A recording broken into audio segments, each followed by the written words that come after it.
76वीं रात।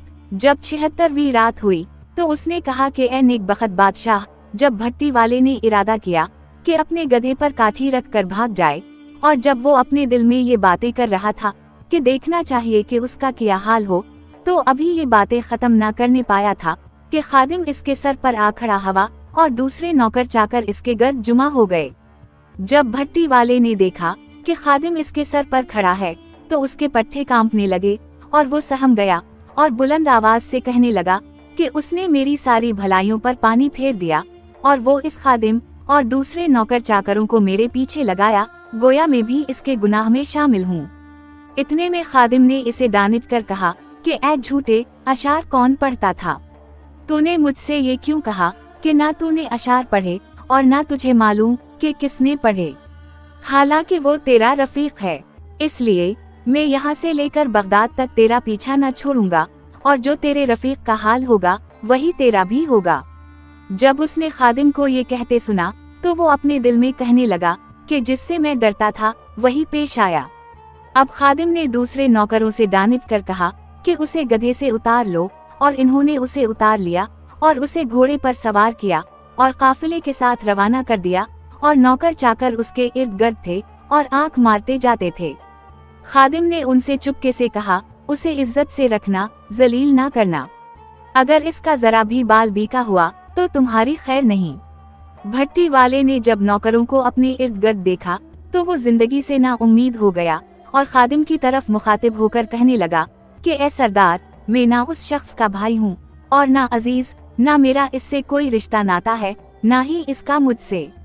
मैं एक भट्टी झौनकने पर मामूर हूँ और मैंने एक दिन उसे कोड़े के ढेर पर बीमार पाया था।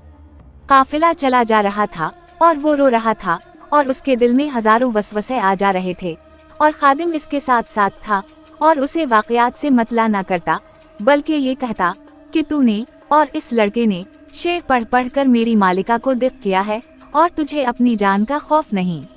खादिम दिल ही दिल में इस पर हंसता, और जब वो ठहरते तो वो खाना लाता और दोनों एक ही बर्तन में खाते, और वो खाना खा चकते तो शराब की सराही मंगवाता और खुद पीता और भट्टी वाले को पलाता, लेकिन अपनी जान के खौफ और जब अलमकान के फिराक की वजह से इसके आंसू बंद ना होते, और वो ये सोचता कि परदेस में आकर वो किसी मुसीबत में फंस गया।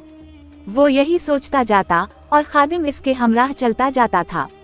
हाजिब कभी तो बादशाह उम्र बिन अल नुमान के बेटे जब अलमकान और इसकी बहन की खिदमत में महल के दरवाजे पर हाजिर होता, और कभी भट्टी वाले का तमाशा देखता, और नुज़हत उस जमा और इसका भाई जब अलमकान बातचीत और शिकवे शिकायत में मसरूफ थे।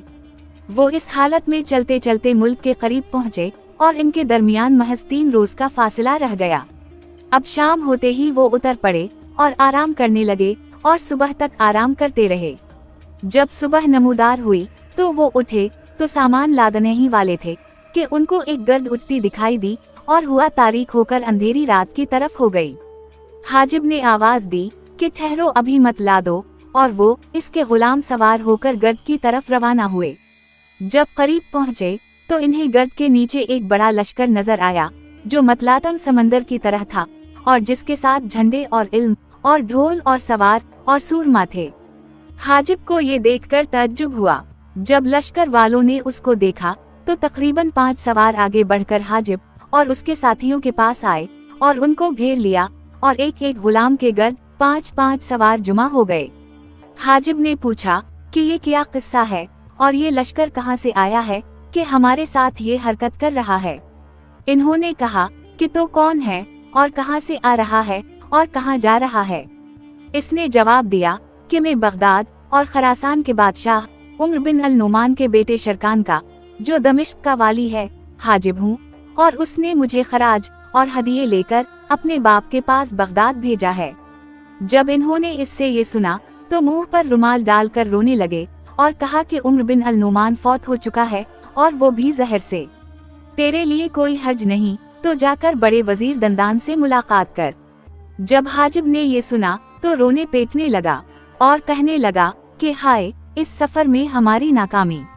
ये कहकर वो इसके सब हमराही रोने लगे और दूसरे लश्कर में जाकर वजीर दंदान से मिलने की इजाजत मांगी। वजीर ने इजाजत दे दी और अपने खैमे लगवा कर खुद एक खैमे के बीच तख्त पर बैठ गया और हाजिब ने कहा कि बैठ। जब वो बैठ गया तो वजीर ने इससे हाल दरियाफ्त किया। इसने कहा कि मैं दमिश्क का अमीर हाजिब हूँ और हदिये और दमिश्क का खराज लेकर आया हूँ। जब वजीर ने सुना तो बादशाह उम्र बिन अल नोमान को याद करके रोने लगा और इससे कहा, बादशाह उम्र बिन अल नोमान को जहर दे दिया गया है और इसकी मौत के बाद लोगों में इख्तिलाफ हो गया है कि किसको बादशाह बनाएं, यहाँ तक कि उनमें कशतवू खून हो गया था। मगर अराकीन और अमरा और चारों काजियों ने उनको रोका और लोगों को इस बात पर इत्तेफाक हुआ कि जो कुछ चारों काजी कहीं उसे सब लोग मान लें, और चारों इस बात पर मुत्तफिक हैं कि हम दमिश्क जाकर शहजादा शरकान को लाएं और उसे बाप के तख्त पर बिठाएं। मगर लोगों में एक जमात है जो उसके दूसरे बेटे को तख्त पर बिठाना चाहते हैं, जिसका नाम ज़ब अलमकान और जिसकी बहन नुज़हत उस जमा है। 5 साल हुए कि वो हिजाज गए थे और आज तक उनका पता नहीं। जब हाजिब ने ये सुना तो उसको यकीन आ गया कि जो किस्सा उसकी बीवी ने बयान किया था सही है। बादशाह की मौत पर उसे बहुत गम हुआ, लेकिन साथ साथ खुशी भी हुई, बिलखुसूस ज़ब अलमकान के आने की वजह से, क्योंकि इसका गुमान था कि वो अपने बाप की जगह बगदाद के तख्त पर बैठेगा। और शहरजाद को सुबह होती दिखाई दी और उसने वो कहानी बंद कर दी जिसकी उसे इजाजत मिली थी।